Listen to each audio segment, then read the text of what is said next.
Bom, pessoal, vamos lá para a segunda aula. Professor, assisti a primeira aula, né? Fiquei perplexo, fiquei perplexa. O senhor praticamente deu um choque na gente.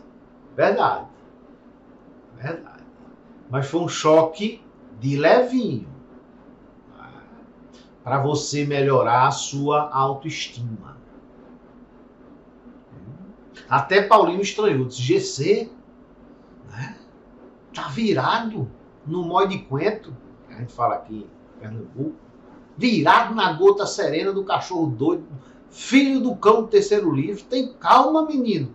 Foi fazer até um suco de maracujá para mim. Mas não, o tom da primeira aula foi doloso. Isso, foi intencional da minha parte. Viu? Por quê?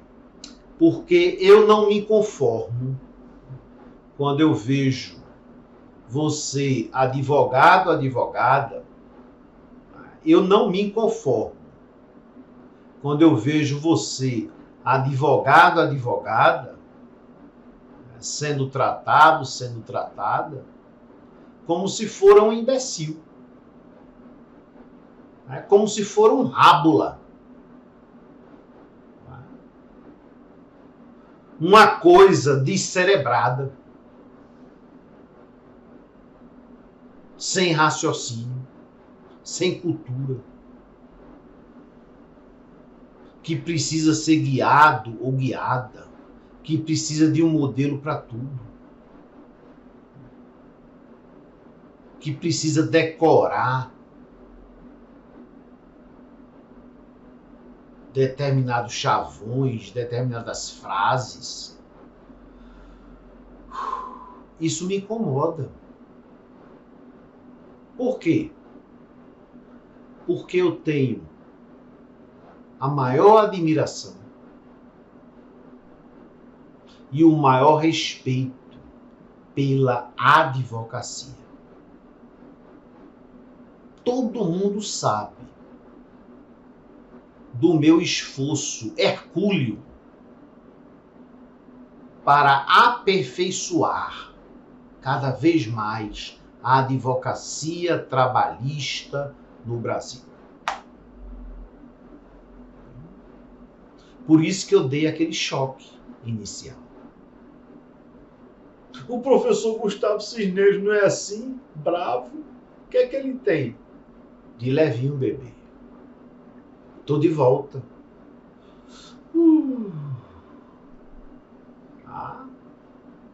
Agora vamos estudar. Mas eu quero que vocês não esqueçam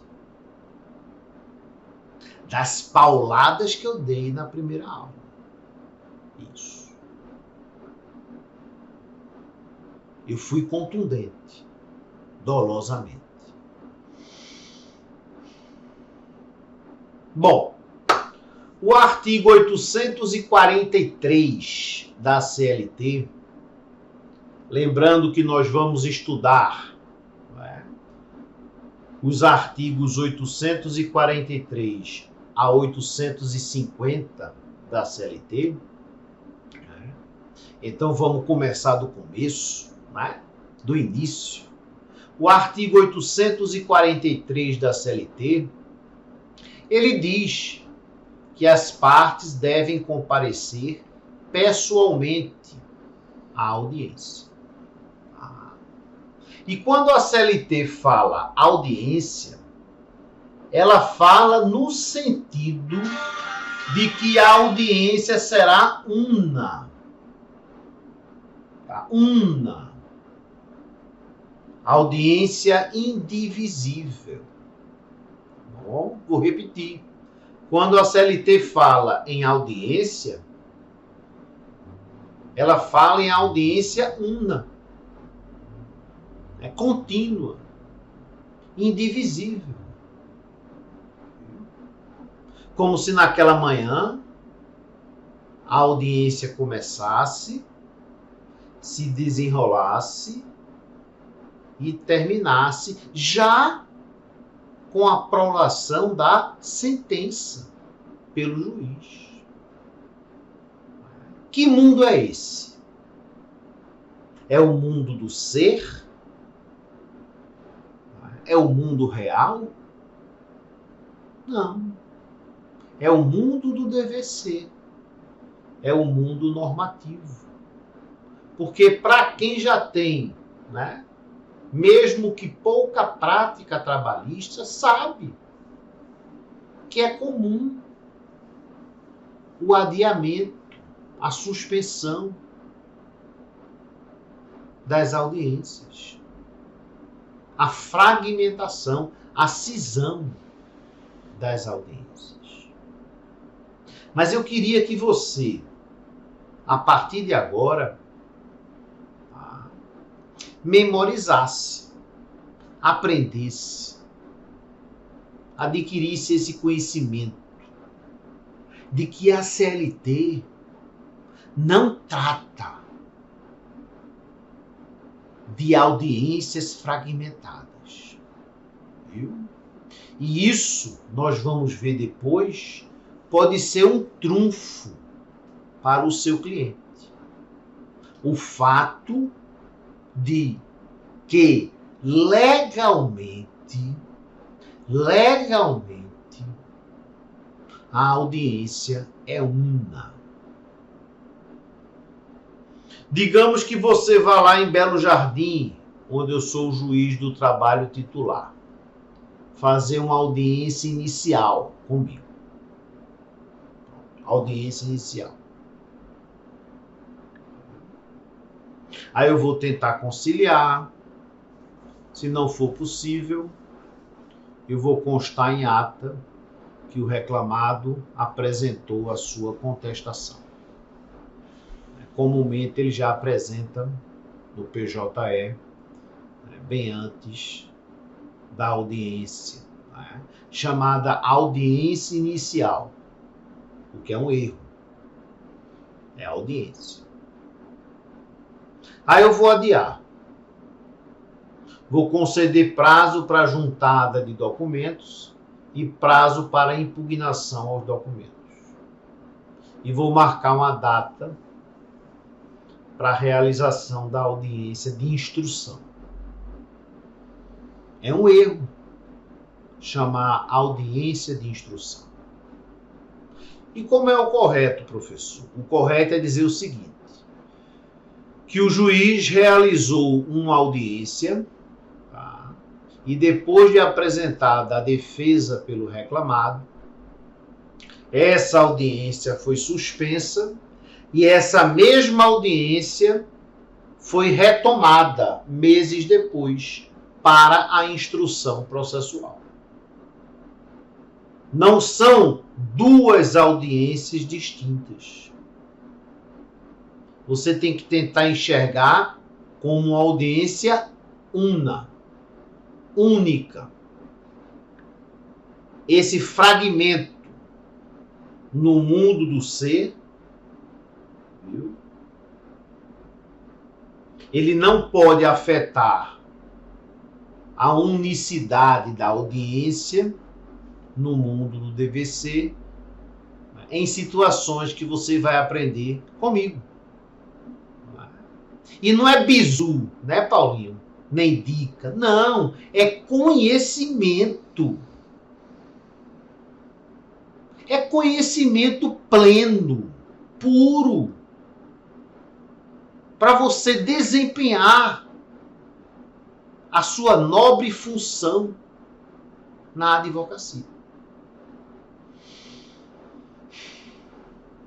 Combinado? Muito bem. O artigo 843, ele diz que se por algum motivo relevante, uma questão de saúde, uma emergência, um motivo de força maior, o trabalhador não puder comparecer à audiência, ele poderá se fazer representar por um colega de trabalho ou pelo sindicato. o advogado lê essa parte do artigo 843 da CLT e a autoestima dele vai lá para baixo. Porque ele faz a pergunta: e eu, que sou o representante legal do trabalhador, por que é que eu não estou aqui no artigo 843 da CLT? Vou explicar. Porque toda a CLT, tijolinho por tijolinho, ela foi edificada sobre o alicerce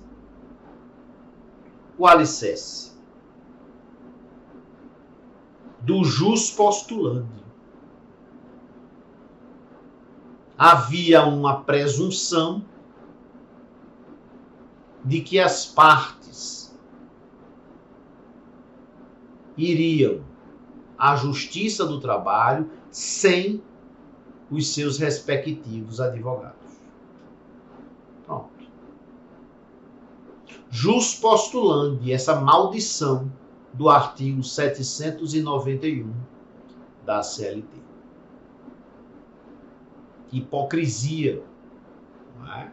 Tanto assim que o TST, na súmula 425, não admite o jus postulandi dentro do TST. Porque ele sabe que é inexequível. Como é hoje inexequível em qualquer instância. A começar pelo manejo do próprio PJE. A começar do token. Você vai dar um token ao trabalhador? E o que é que ele vai fazer com o token? Não é? Então, nos meus livros eu digo que a figura do advogado ela tem que ser inserida nessa parte do artigo 843 da CLT. Se por algum motivo relevante o trabalhador não se fizer presente à audiência, ele poderá se fazer representar por um colega de trabalho, pelo sindicato ou por seu advogado. E eu até inverteria essa ordem.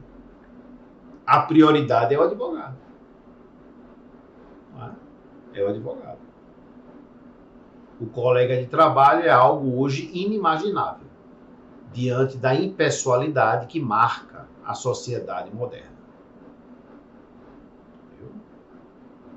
Evidentemente que a presença do advogado, ou do colega de trabalho, ou do sindicato, vai gerar a suspensão da audiência e a sua remarcação, evitando o arquivamento da reclamação. Porque o advogado ele não vai poder depor no lugar do reclamante. Ele apenas o representa. Ele não o apresenta. Ele não o substitui. Ele apenas o representa. Fechado? Então, quando o trabalhador, por algum motivo, não puder comparecer à audiência, seu advogado comparece e informa ao juiz, em mesa de audiências, que o seu cliente não pôde comparecer por isso. O advogado, ele não vai inventar fatos. Compreende? Ele vai relatar os fatos repassados pelo trabalhador. Doutor, amanhã eu não vou poder comparecer à audiência. Doutor, se for no mesmo dia, hoje eu não vou poder comparecer à audiência porque minha filha está internada, né, em estado grave, no hospital. Aí você relata aquilo que o seu cliente lhe relatou.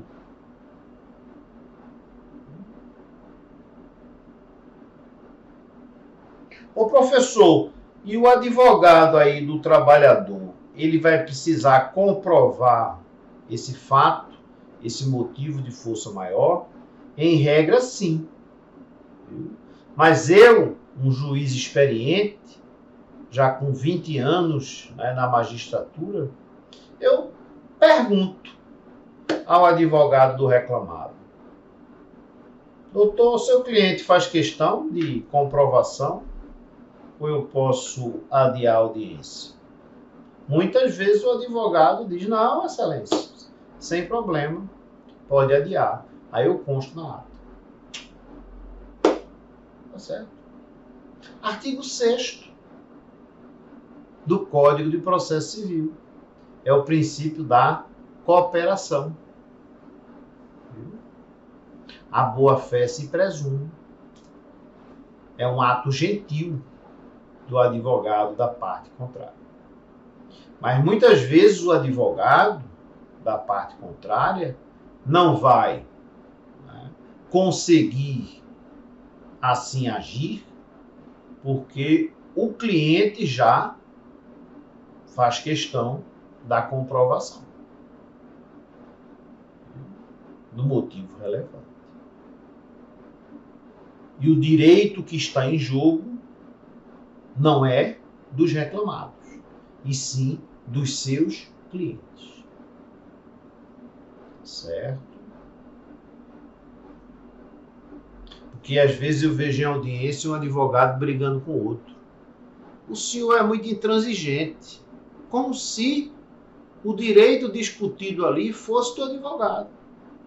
É do cliente. Quando a gente está tentando conciliar, né? Você tem que ter a sensibilidade de que o dinheiro, né, que vai ser pago é do reclamado, não é do advogado dele, não. Pelo contrário, o advogado dele está ganhando merecidamente os honorários. E quem vai receber o dinheiro é o reclamante.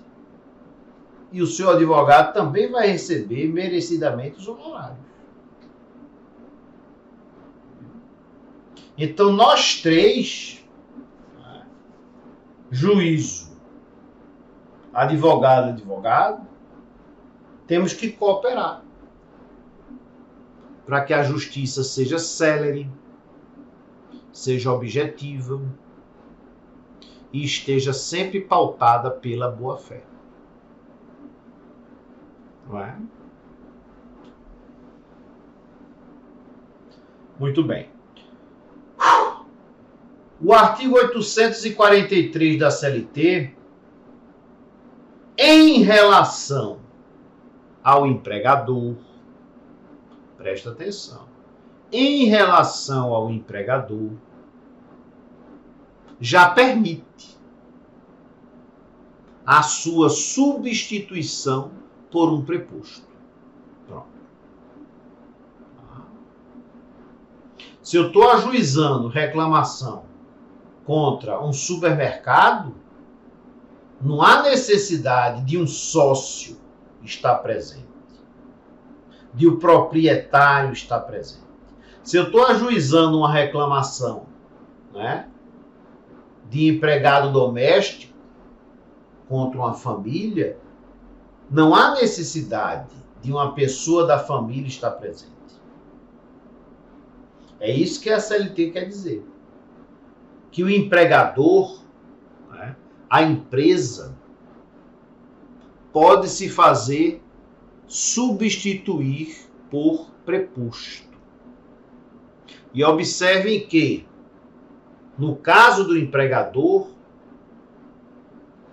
o verbo usado não foi representar, foi substituir. Ou seja, representar sem o ré, presentar. O preposto, e muitos advogados têm dificuldade de entender esse ponto, o preposto, ele personifica o empregador, ele substitui o empregador. É como se baixasse o santo na hora e ele virasse aquele empregador.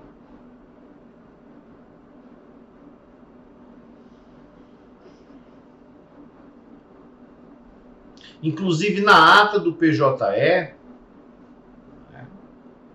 que eu não sei quem elaborou, e Deus me livre um dia descobrir. Espero que esse pessoal esteja bem longe de mim. Na ata do PJE vem presente o preposto, representando o reclamado. Ridículo. Lá em Belo Jardim, eu inverti. Presente o reclamado, mediante o preposto João da Silva.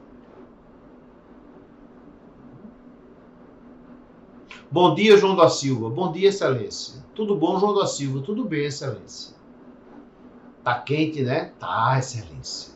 Verão, né? É. Você tá bem de saúde? Tô. Muito obrigado, Excelência. E o senhor? Também tô, viu? Vamos começar a audiência? Bora, Excelência. A partir de agora, João da Silva desaparece. A partir de agora, você é o Bradesco. Você é o Itaú. Você é o Carrefour.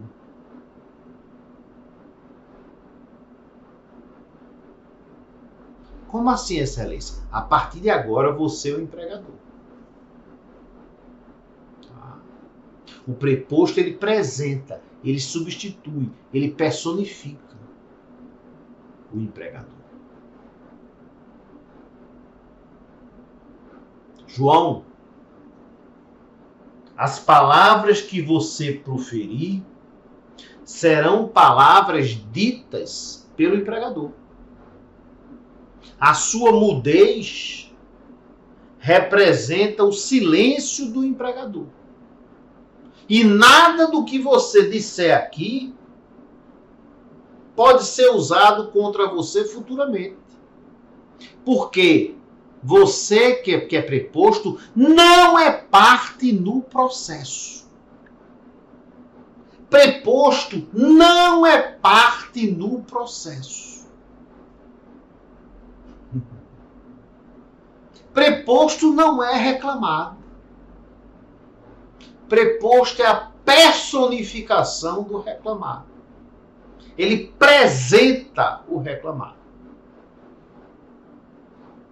Dizem que a palavra preposto vem da era de Luís XIV na França, quando ele transferiu a capital de Paris para onde? Versalhes. Ia dizer Marselha. Marselha é litoral. Versalhes.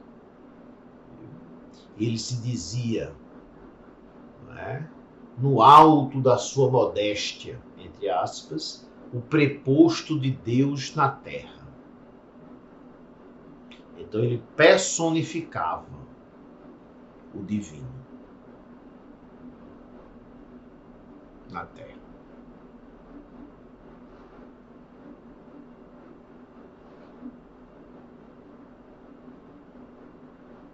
Combinado?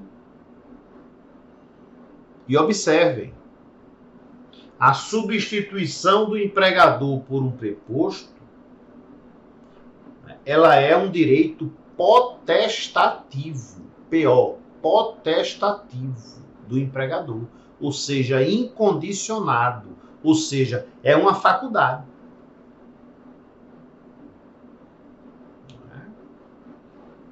E graças a Deus, a reforma trabalhista, corporificada pela Lei 13.467 de 2017, que passou a vigir em 11 de 11 de 2017, acabou com aquela baboseira, né, da súmula 377 do TST.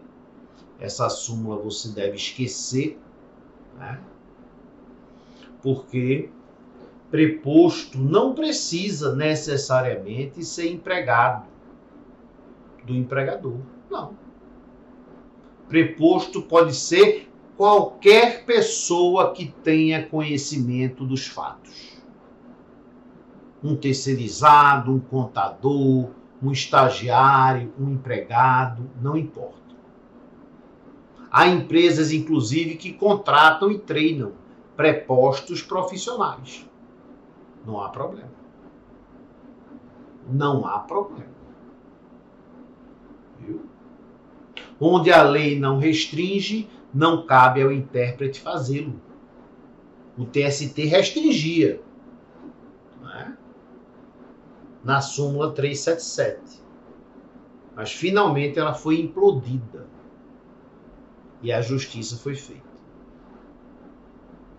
Porque nós temos que dar um basta, né? Nesse ativismo judicial. É tanto que o parágrafo 2º do artigo 8º da CLT veda que os tribunais regionais e o TST legislem, criando obrigações ou direitos não previstos, né, nas fontes formais do direito do trabalho e do direito processual. Combinado? 30 já, Paulinho? Muito bem. Eu acho que o artigo 843 ficou bem amarradinho. Só para dar uma última dica. Dica não, professor. Conhecimento. Isso. Só para repassar mais conhecimento para vocês. Viu? A pura educação. Eu já militei em diversas varas do interior de Pernambuco. E era comum o procurador do município comparecer à audiência acompanhado do preposto do município. O CPC diz, né, que quem pratica todos os atos processuais da Fazenda Pública são os seus procuradores. E o TST tem ou é uma súmula ou um OJ, que diz que não há necessidade de preposto para a Fazenda Pública. Então basta o comparecimento do seu procurador, municipal, estadual, federal. Viu? É até um mico. Um procurador comparecer à audiência com um preposto. Dia desse eu estava fazendo audiência, não foi em Belo Jardim não, foi em outro município antes de ser titularizado. Eu já estava um pouco amargo, final da manhã, né? Rezando, rogando para que Deus iluminasse a mente de todos, para que a luz do conhecimento, né, adentrasse no HD, na mente de todos. Cansado eu estava. Aí era uma audiência envolvendo o município. E eu perguntei, quem é essa senhora? É a preposta do município. Isso pode se retirar. Mas, excelência, o procurador, digo, doutor, valorize-se. O senhor é o procurador do município. O senhor representa o município. A sua presença é mais do que suficiente. E ele ficou orgulhoso. Eu procurei até a OJ, súmula, e disse, mostrei a ele. Mostrei o artigo do CPC.